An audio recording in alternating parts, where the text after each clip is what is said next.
We're back out here at the Little Lake today, and we're talking about this monstrosity. That's right, I Frankensteined a chatterbait and a Texas rig together. Stick around.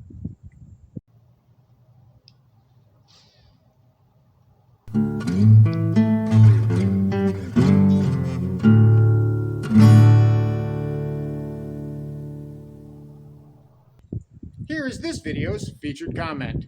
Congratulations! If you would like to have your comment featured in an upcoming video, all you've got to do is leave a comment. And now, on with the video. Welcome back to Lowbrow Fishing. And in a recent video, we talked about subtle changes, how they affect your performance on the water, how we can go from not getting any fish at all to having a great day just by making small tweaks here and there. For example, changing the color of our lure, changing how we retrieve it, or changing how heavy our weight is, going heavier or lighter. Well, some days you just have to get a little bit more drastic, and that's where something like this comes in. This is called a switchblade. It is an attachment that you can fit onto any jig, and it'll basically turn any jig into a chatterbait or a bladed jig. Now, these things are supposed to be attached to jigs, any type of jig, swim jig, arky jig, casting jig, or whatever, and turn it into a bladed jig. That's the idea for this, and they work great. I've done that. But I wanted to try something just a little bit different and see what else I could come up with. I wanted to get a little bit, I wanted to experiment a little bit, and that's where I came up with this guy. This is a switchblade vibrating jig attachment that I have put on a Texas rig. I have a 4/0 EWG hook connected to a split ring, and then through that split ring, I have the switchblade attachment. And in here, I've also added a nail weight. There's a nail weight right there in the top of that, and that actually balances things out. And the reason for that is whenever I'm retrieving it without that nail weight in there, it tends to spin circles. This just gives it a little bit more drag, a little bit more resistance, and it pulls through just fine. This is about as crazy and as wacky as you can think of. Sometimes whenever you get out on the water, you just have to really think outside the box. And as you can see, there were a lot of people here today. I was not expecting for the Little Lake to have this many people, especially on such a rainy, gloomy day. Today's Wednesday, it's the middle of the week, and yet you can see here, this little lake was crowded. I didn't expect that. I actually came here over the big lake because the big lake has been so active. I wanted to give it a rest. I wanted a chance to fish some different water. And lo and behold, well, it's crowded. That means conditions are going to be tough. That means we're going to have to stand out, really stand out, and do things just a bit differently from everybody else. Now, how did I make this thing? Well, I followed the instructions, and you have to bend these flaps back. These little tabs here, they bend back, and there's a little bar. And you bend a tab back, you pop that bar out, you slide it through the split ring, and then you pinch it back, and there you go. You're done. It's all rigged up, and it's ready to go. It's not really that hard, but I don't think that it was intended for this purpose. I just wanted to try something different, and boy, is this different. This is basically the freak of nature rig. That's kind of what I'm calling it, because for lack of a better term, you guys in the comments, you may have a better idea of what you want to call it. This freak of nature, well, it's actually surprisingly effective.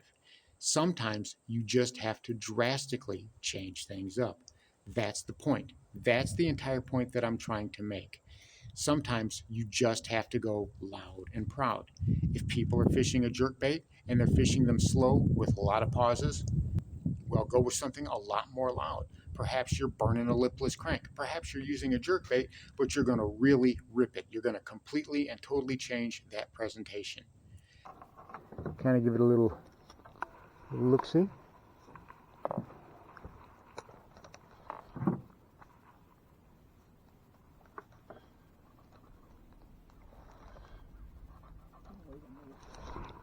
Got him.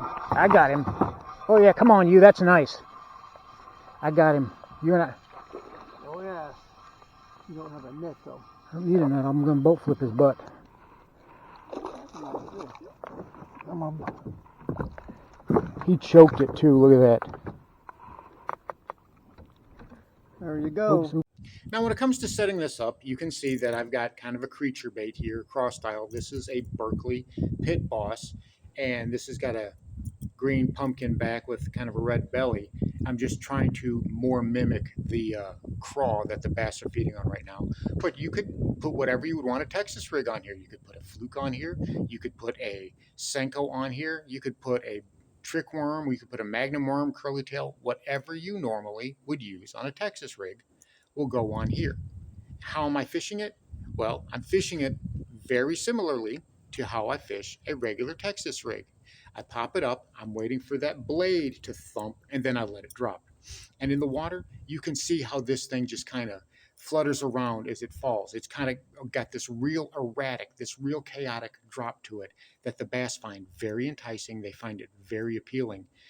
The only thing that I could really equate it to would probably be a tube, but this is even more crazy than that. This is more erratic than even a tube. So very similar to a tube, but probably even more so. So let's go ahead and head out on the water, and I'll show you just exactly the retrieves that I'm using when I'm fishing this thing.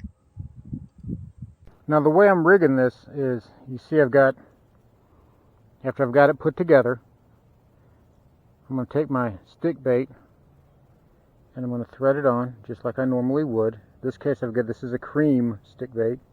Pop it through, and we're just going to Texas rig it like we normally would, right? Make sure that we're straight, just like we normally would. We've got that in there. Now we're going to take this nail weight. We've got this nail weight right here, and we're going to stick it right in the back, just behind the line tie right there. We're going to run it right in there, trying to keep it straight as we can inside the worm.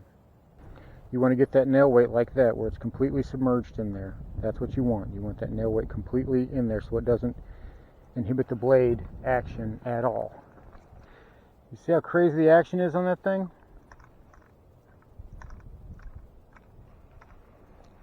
The thing is everywhere.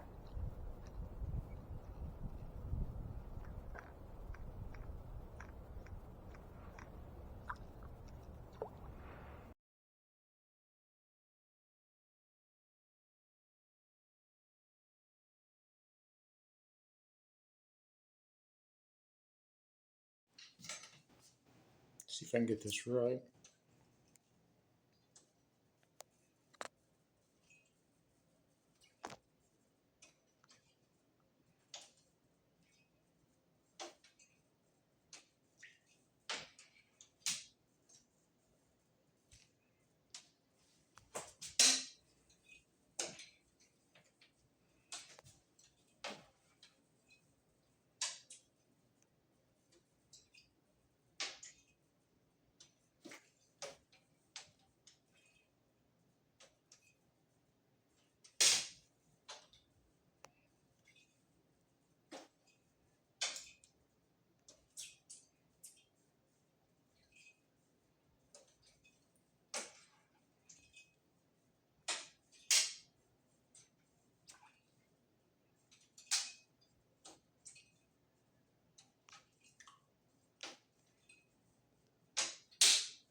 Alright, here's this freak of nature rig.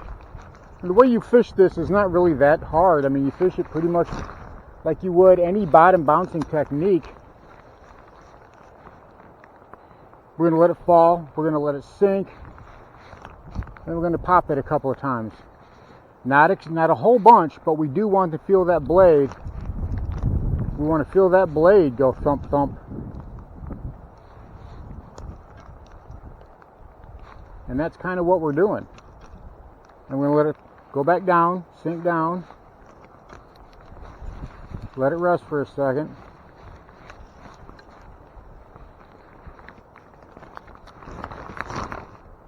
Wow, helicopter cast.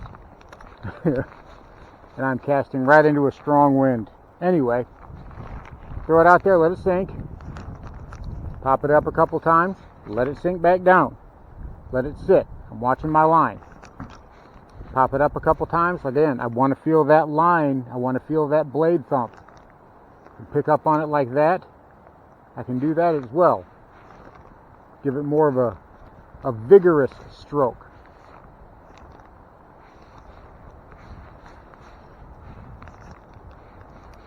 Got a bit of a rain coming in, but that's, you know, I mean, that's the gist of it. It's just, it's a cross between a bladed jig and a Texas rig. And this thing right here is just goofy. So there you have it. Sometimes you just have to think outside the box. You have to try something a little bit off the wall and a little bit different to get those bass to bite. Don't be afraid to experiment. Don't be afraid to Frankenstein things and try something new. You'll find out that a lot of times that's what you need to get those bass to bite. Thanks for watching Lowbrow Fishing. We'll catch you in the next one.